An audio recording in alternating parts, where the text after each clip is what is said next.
the 17 years of journey, I have seen the commercial aspects. I am looking into the technical aspects to the extent required, to the extent possible, because ultimately I am a commercial guy.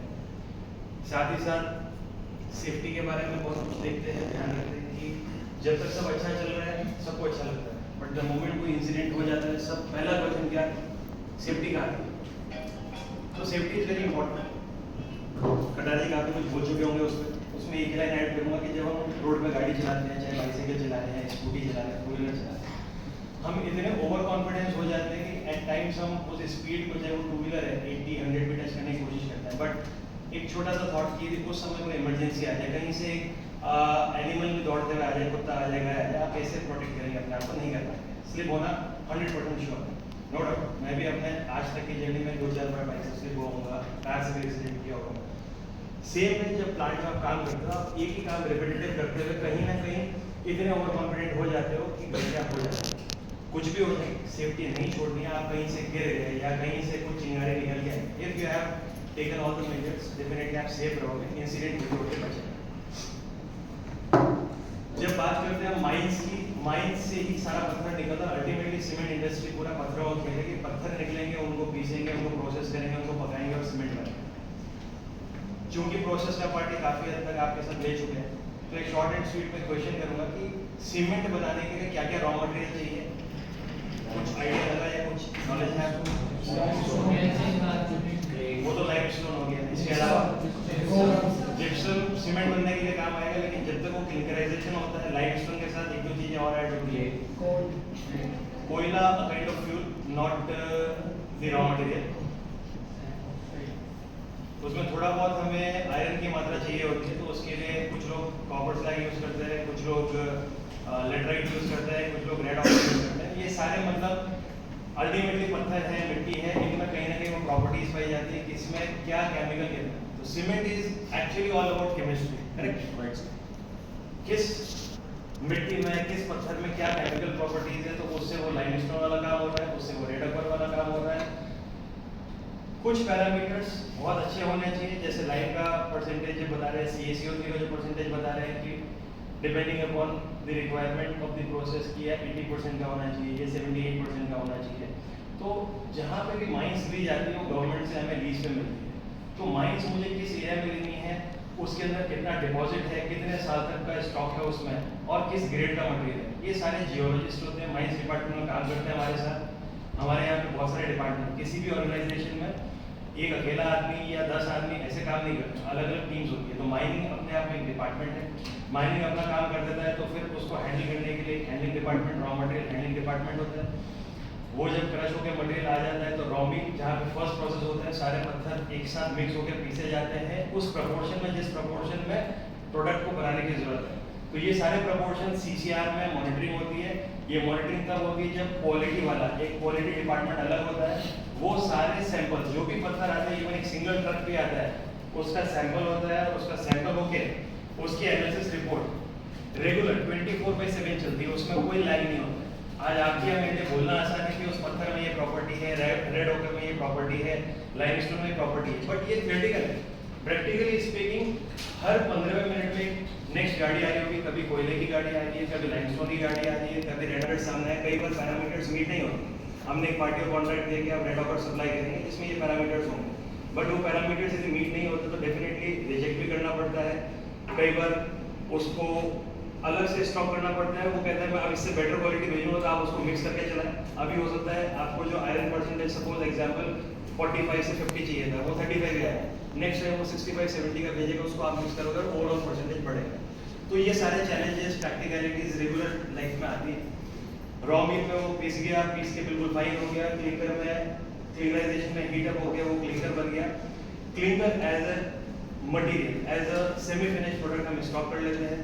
जहाँ पे limestone की mines नहीं होती है वहाँ पे इसको transport करके पहुँचाते हैं, फिर वहाँ पे वो ब्लेंडिंग होता है, जो भी उसमें सीमेंट बनाने के लिए मिक्स होना है, जिप्सम होना है, फ्लाई ऐश होना है, वो सब चीज़ें मिक्स होती है, मिक्स होकर सीमेंट बनती है, पैकेजिंग होती है, वो वहाँ से मार्केट में निकल जाता है। यहाँ पे ये इंटीग्रेटेड यूनिट है जहाँ पे लाइमस्टोन से लेकर क्लिंकराइजेशन तक और क्लिंकराइजेशन से सीमेंट बनने तक और डिस्पैच होने तक पूरा काम भी होता है। बट श्री सीमेंट के बहुत सारी ग्राइंडिंग यूनिट्स भी हैं जहाँ पे लाइमस्टोन डिपॉजिट्स नहीं होता, सिर्फ ग्राइंडिंग यूनिट होती है। तो क्लिंकर यहाँ से बन के ट्रक्स में ट्रांसपोर्ट होकर जाता है, ट्रेन में भी जाता है, वहाँ जाके अनलोड होता है, फिर उसको सीमेंट बनाने के लिए यूज़ किया।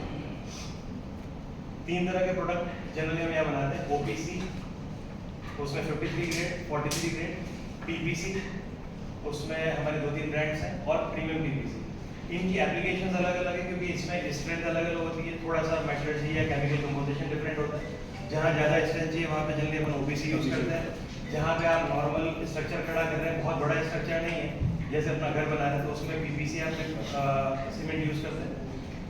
आप चाहें तो ओपीसी यूज़ कर सकते हैं, लेकिन उसमें स्ट्रेंथ उतना होता है, ज़रूरत नहीं है। तो फिर वो जो हीट होती है, जो नेचुरल क्लाइमेटिक कंडीशन होती है, उससे फिर आपकी दीवार में दरारें वगैरह आ जाती है। तो जैसा एप्लीकेशन है वैसा प्रोडक्ट होता है। श्री सीमेंट के साथ मेरा एक्सपीरियंस दुबई का भी रहा है, वहाँ पे ऑयल वेल सीमेंट भी बनता है, जो कि स्पेशली ऑयल वेल्स में काम आता है। उसके पैरामीटर्स और डिफरेंट लेवल के होते हैं। तो almost I would say more than 25 plus different types के सीमेंट मैंने देखे हैं। आई थिंक इससे ज़्यादा भी होते होंगे। ग्रेड मतलब क्लास एच, क्लास जी, अलग अलग उनका एप्लीकेशन होता है। तो जैसा एप्लीकेशन है, जैसा रिक्वायरमेंट है, वैसा मिक्स तैयार होता है, वैसा रेगुलर टेस्टिंग होता है। और कुछ भी डेविएशन फाइनल प्रोडक्ट में होता है तो डेफिनेटली इंटरनली हमारे वो बैच रिजेक्ट भी होते हैं, या उसको जिस लेवल का हम बना रहे हैं, सपोज हम ओपीसी बना रहे हैं, ओपीसी में वो नहीं हो पाया तो उसको हम रिजेक्ट करके उससे जो लोअर ग्रेड है उसमें मिक्स करके यूज़ करेंगे, क्योंकि जिन पर्टिकुलर क्वालिटी में जो पैरामीटर चाहिए वो चाहिए। तो ये तो भी सारी टेक्निकल बात। कुछ भी करो, किसी भी प्रोसेस में आप काम करो, कॉस्टिंग नॉर्मल कॉस्टिंग सपोज 100 रुपये आ रहे हैं, दूसरा आदमी बना रहा हो सकता है उसको 80 रुपये आ रहे हैं। When you go to the market, आप 80 रुपये की चीज़ को कुछ प्रॉफिट कमा के बेचना चाहोगे तो हो सकता है आप उसको 90-100 रुपये में बेच लो। बट वो जो 100 रुपये वाला कॉस्टिंग वाला आदमी, वो भी मार्केट में जब बेचने जाएगा, वो भी कुछ कमाना चाहेगा, वो 110 में बेचने जाएगा, तो उससे कौन खरीदेगा? जब वही चीज़ दूसरे सप्लायर से यदि 100 रुपये मिल रही है तो डेफिनेटली 110 में या 120 में कोई नहीं खरीदेगा। तो costing plays a very important role. और कॉस्टिंग आपको ऑप्टिमाइज करनी है तो आपका जो पूरा प्रोसेस है, पत्थर निकलने से लेके जब तक वो सीमेंट बनता है, yes it plays a very important role. You have to understand, you have to explore, you have to innovate regularly. R&D, research and development is a regular process कि हम क्या ऑल्टरनेट मटेरियल यूज कर सकते हैं, चाहे वो materials, raw materials की बात हो, क्या ऑल्टरनेट फ्यूल हम यूज कर सकते हैं। क्योंकि एग्जाम्पल, कोयला आज मार्केट में 12,000 से 15,000 रुपये टन में अवेलेबल है। आप यदि क्लिंकर जब बना रहे हो, क्लिंकराइजेशन जब कर रहे हो, उसको 1 टन क्लिंकर बनाने के लिए यदि मुझे एग्जाम्पल 125 किलो कोयला चाहिए, different like a particular type of कोयला जिसमें कितना, कभी हो सकता है 125 किलो जरूरत पड़े, कभी हो सकता है 150 किलो जरूरत पड़े, कितना कोयला आप जलाओगे उतना हीट जनरेट होगा, तो 1 टन आपका क्लिंकर बनता है। दैट मींस 1500 रुपये में सिर्फ आपका कोल का कॉस्ट आ गया पर टन ऑफ क्लिंकर। तो that is very important now कि कैसे मैं कोयले का कंजम्पशन कम करूँ। आज मैंने उस 125 किलो कोयला जलाने के बजाय उसको 100 किलो पे दिया, वो 25 किलो से जो हीट जनरेट होनी है उसको मैंने किसी और रिसोर्स से जलाना है। तो that is the reason alternate fuel AFR department plays a very important role. जो मार्केट में available definitely hundreds of different sources, उनको एक्सप्लोर करता है, उनकी केमिकल टेस्टिंग होती है, हमारा लैब अप्रूव करता है कि हम इन आइटम्स को कंज्यूम कर सकते हैं। क्योंकि कुछ प्रॉपर्टीज, केमिकल प्रॉपर्टीज इतनी नेगेटिव होती है कि वो हमारे प्लांट के लिए, हमारे मटेरियल के लिए अच्छी नहीं है।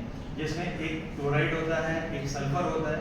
यदि इनकी वॉल्यूम या इनकी मात्रा बढ़ जाती है तो डेफिनेटली वो हमारे प्लांट के लिए और प्रोडक्ट के लिए, दोनों के लिए काफ़ी डेंजरस होता है। तो इन सब की टेस्टिंग होती है, क्वालिटी हमारा डिपार्टमेंट यदि उसको अप्रूव करता है, yes you can consume these things, वो यहाँ पे कंज्यूम किए जाते हैं।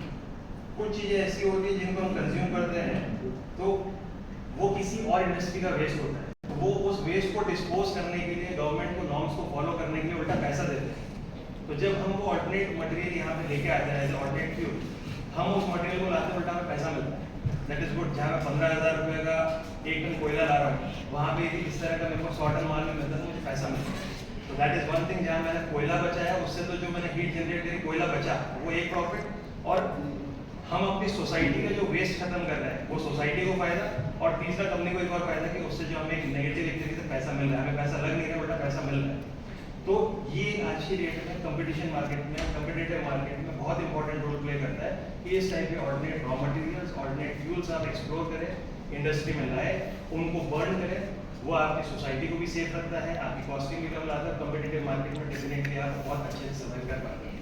तो company as a Shree cement we are focusing highly on how we can use the alternate fuels, alternate raw materials, and we can save the society and we can reduce our cost of production.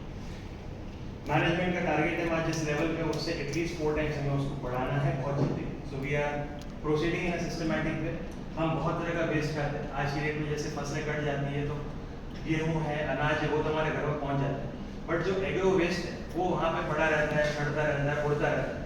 उसको हम यहाँ industry में लाते हैं, यहाँ पे हम उसको process के थ्रू बर्न करते हैं. उससे जो हीट जनरेट होती है वो डेफिनेटली कोयला हमारा. सिमिलरली म्यूनिसिपैलिटी वेस्ट होता है. हम घर से जो कूड़ा करकट फेंक देते हैं, चाहे वो प्लास्टिक वेस्ट हो, चाहे वो खाने पीने का सामान हो, वो कहीं ना कहीं जाके डिपोजिशन होता है. और आपने कहीं देखा होगा, पढ़ा होगा, बहुत मतलब मिट्टी के कचरे के वो टीले बन जाते हैं. वेस्ट डंप होते होते होते होते वो डंप एक्चुअली प्रोसेस होता है. प्रोसेस होकर श्रेड होता है. श्रेड होकर फाइन पार्टिकल्स में वो यहाँ आता है. उसमें भी कहीं ना कहीं प्लास्टिक है या डिफरेंट तरीके के लकड़ी का कुछ सामान होगा जो जल सकता है. वो एज अ प्रोसेस वे से आता है, उसको हम यूज़ करते हैं. सोसाइटी भी सेव होती है और हमारी कॉस्टिंग भी सेव होती है. अपार्ट फ्रॉम दिस, ये सारी टेक्निकल बात है. जब आप इतनी बड़ी ऑर्गेनाइजेशन चलाते हो तो डेफिनेटली बहुत सारे आपके दूसरे डिपार्टमेंट्स होते हैं, जिसमें सबसे पहला आता है HR.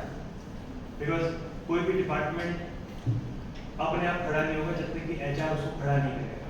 तो रेगुलर प्रोसेस के थ्रू रिक्रूटमेंट्स होते हैं, इंटरव्यूज होते हैं, सिलेक्शन होते हैं. आदमी जब आता है और जब तक चला जाता है, रिटायरमेंट होता है, जब रिजाइन करता है, तब तक HR plays a very important role. Regularly training development करवाना, रेगुलरली उनका ग्रोथ, ये सब चीज़ें इंश्योर करना, उनको नए रोल्स देना. तो HR is one of the department. When it comes to commercial part, accounts, finance, costing, logistics, taxation, उसमें direct taxation, indirect taxation, compliances, ये सारे पैरेलल चलते हैं. मतलब प्रोडक्शन हो गया, माल बेच दिया, लेकिन साथ में कंप्लायंसेस करनी जरूरी है, अकाउंटिंग करनी जरूरी है, प्रॉफिटेबिलिटी निकालनी जरूरी है, कॉस्टिंग निकालनी जरूरी है, साथ में जो प्रॉफिट आ रहा है उस पर टैक्स देना जरूरी है. रेगुलर बेसिस पे जो आपका डिस्पैच हो रहा है उसका टाइमली हर गाड़ी का बिल कटना जरूरी है, इनवॉइसिंग होना जरूरी है, उसके ऊपर GST पे करना जरूरी है. जितना रॉ मटेरियल आप परचेज कर रहे हैं, उन रॉ मटेरियल्स के ऊपर जो इनवॉइसेस आते हैं उस पर GST लगता है, उसका आपको इनपुट क्रेडिट मिलता है. आपने जो माल बेचा हो सकता है उस पर 1 लाख रुपया GST बन रहा है, आपने जो माल खरीदे हैं उस पर 80,000 का GST बन रहा है, वो नेट ऑफ होता है. नेट लायबिलिटी गवर्नमेंट को पे होती है, ऑनलाइन रिटर्न्स भरे जाते हैं. ये सारी चीज़ें पैरेलल चलती है जब एक ऑर्गेनाइजेशन वर्क करती है. सो आप किसी भी इंडस्ट्री में जाएंगे, कहीं भी जाएंगे, yes, lot of departments are there, lot of people are working together to achieve a single goal, single vision कि आपको इस ऑर्गेनाइजेशन को मोस्ट प्रॉफिटेबल बनाना है और मोस्ट सस्टेनेबल बनाना है. तो वो बनाने के लिए HR डिपार्टमेंट हो, चाहे अकाउंट्स फाइनेंस के सारे कमर्शियल डिपार्टमेंट्स हो, चाहे वो टेक्निकल डिपार्टमेंट्स हो, every department, every individual plays a very important. So this is all about a organisation.